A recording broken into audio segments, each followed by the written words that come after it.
we will be going back to the Black Star Square, where Roland Walker has been joined by Information Minister Designate Kojo Nkrumah for some conversation. But before we do that, quickly, let me do a distribution of the 100,000 beneficiaries who are going to be inducted today. In the Bunafo region, we have 10,000 estimated numbers. We have 12,600 in the Ashanti region. We have 7,000 in the Central region, 9,000 in the Eastern region, 12,900 in the Greater Accra region, and 10,000 in the Northern region. Upper East has about 4,900 beneficiaries, and the Volta region has 9,400 beneficiaries. We can go now live to the Black Star Square, Roland Walker and Information Minister Designate Kojo Nkrumah.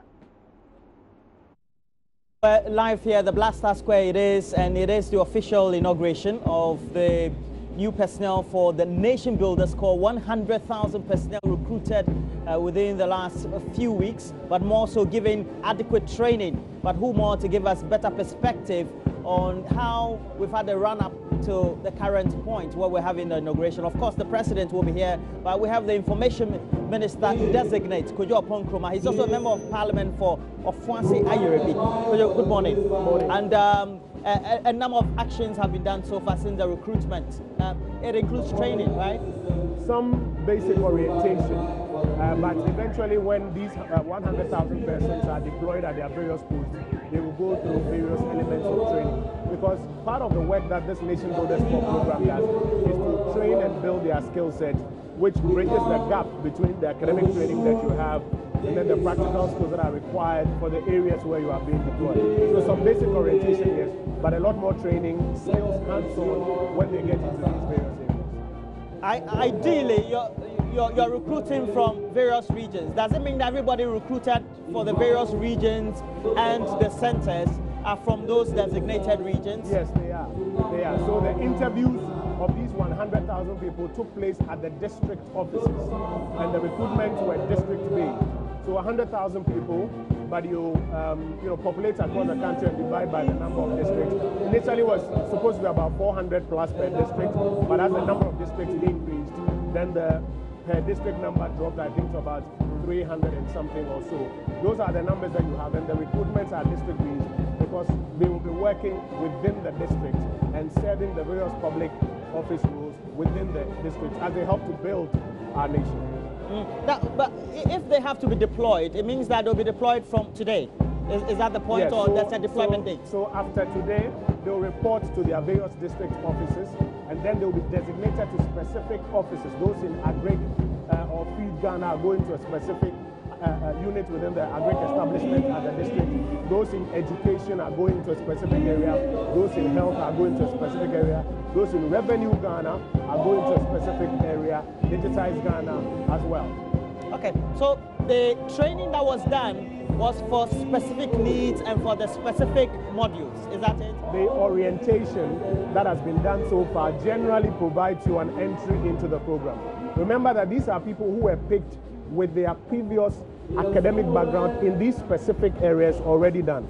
At the recruitment stage, we said that if you don't have an education background, you don't apply for Educate Ghana. If you don't have an Agric background, you don't apply for Feed Ghana. So they already have the basic academic training in many of these areas. They have been given orientation.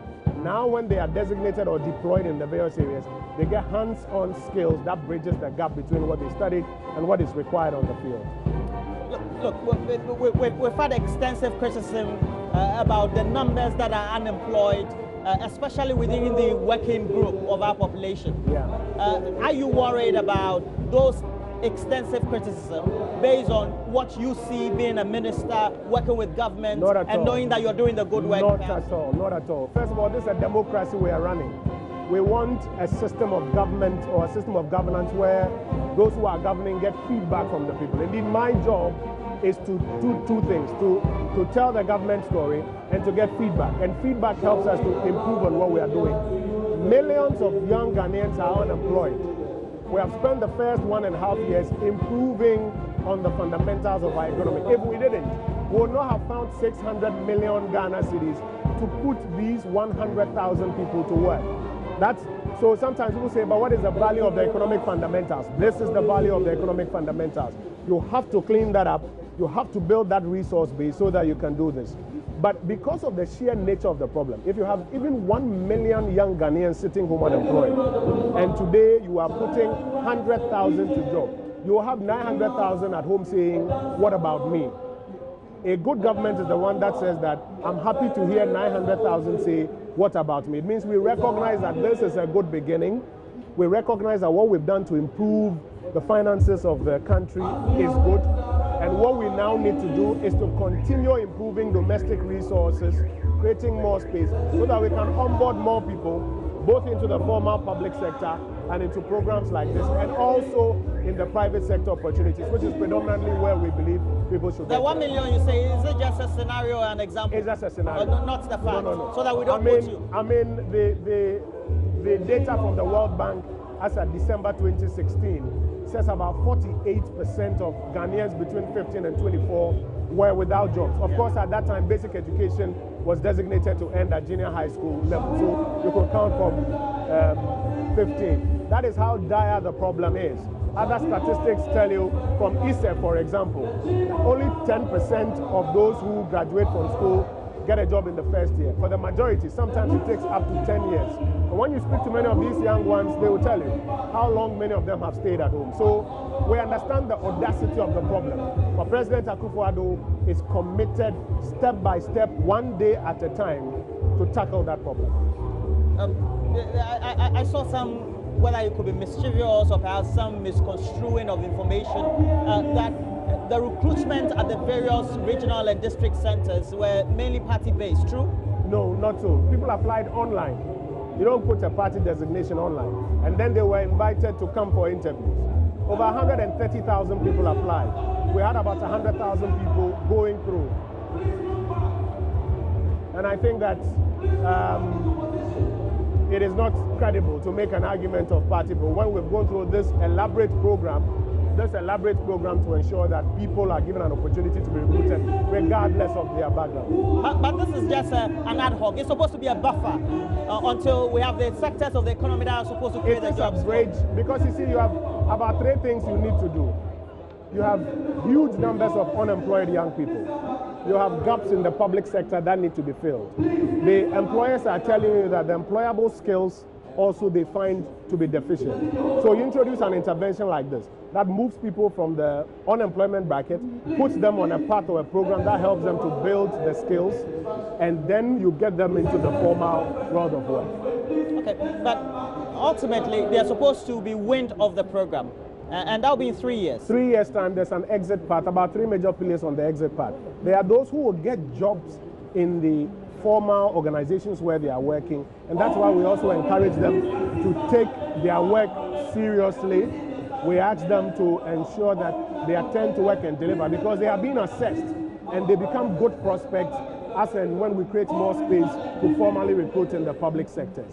There are those who also get opportunities to be capitalized under the National Entrepreneurship and Innovation Program so that they find capital, they find the management skills, and then they can also provide some of these services to the agencies that they were working with as private people. And then there are those who also be migrated onto the private sector enterprise scheme as well. So there's clarity of exit, and we expect to adhere to it. But we've had precedents. In our country, we've had employment schemes for young people, even though supposed to be ad hoc, to show up what the numbers are. People have exited, but have had their names on the schemes, receiving allowances, etc., and all draining the coffers.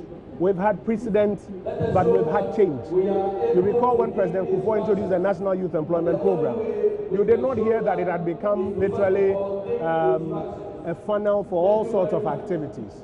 But at some point, when a new administration took over, then you heard that it had become a funnel for all sorts of activities. People had to even go to court, and I'm sure you've followed recently, some persons have had to be jailed because of the practices that went on there. What you need is commitment, very clear political commitment from the top, that this is how we want to do it. And we are of the view that if you have an administration that is committed to a program like this administration is committed, we'll make the money available, we would adhere to the standards of the program. Now, we have various agencies that are doing recruitment all on government payroll, so to speak, or government institutions.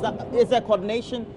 We have the National Youth Employment Agency. We also have the service scheme that will churn people out at the end of the day. There is clear coordination at the finance ministry. Okay. And that is why we operate by giving financial clearance first, as I announced last week, because it is important to coordinate and to know the numbers, and therefore the clearance that needs to be given to people at various levels, so that you are sure you can compensate these people when they are brought in eventually. So there's coordination at the Ministry of Finance, and we are clear on what the numbers are. And you're saying we have to wrap up because you're busy, you have to get onto the ground. But the question, the 600 million it is for this year. When we spoke to Dr. Anyaz earlier, during the initial briefing and when he came into the studio, he said it's for the startup, setting up of the office, and also the training and the other allowances. And the compensation for this year. The allowances for the first year. Yes.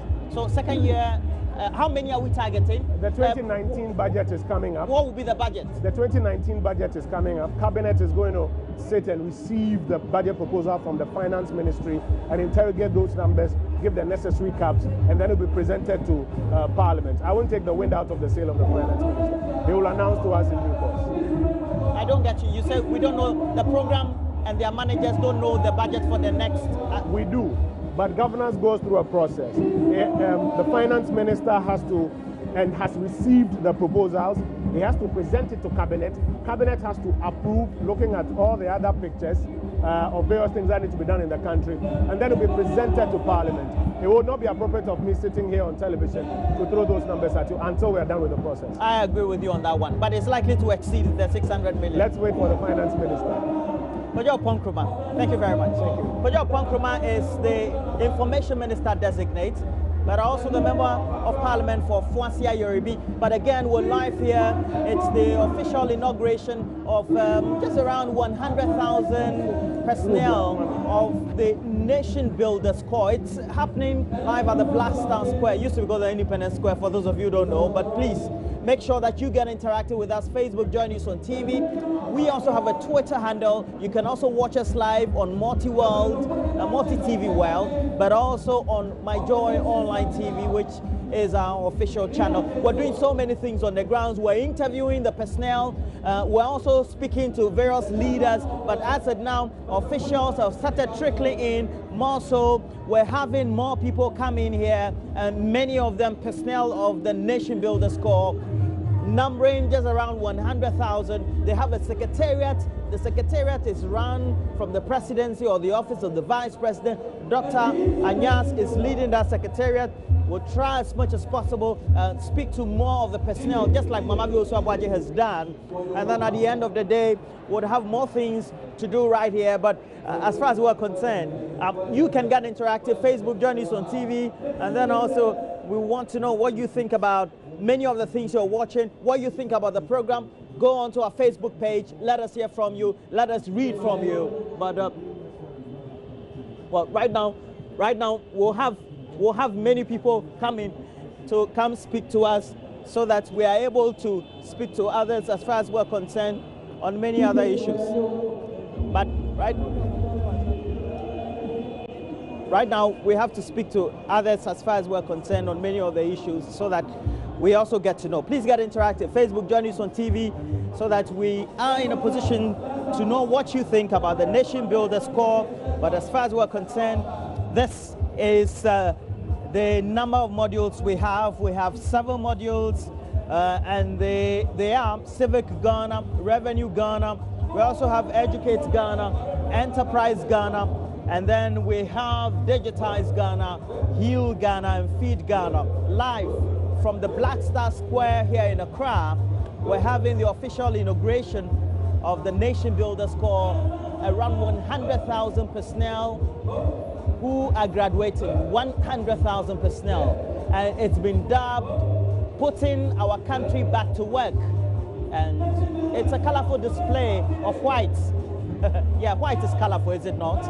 And we have various dignitaries coming from the various parastatals, various ministries, departments and agencies, also coming from the regions, various representatives and heads of the ministries, not only departments and agencies, but also metropolitan, municipal and district assemblies. In all, we're going to have the graduates being deployed or disseminated to various regions, the Ashanti region, all the other 9 regions also all in place to receive various personnel of the Nation Builders Corps. We're taking a break. We'll be right back.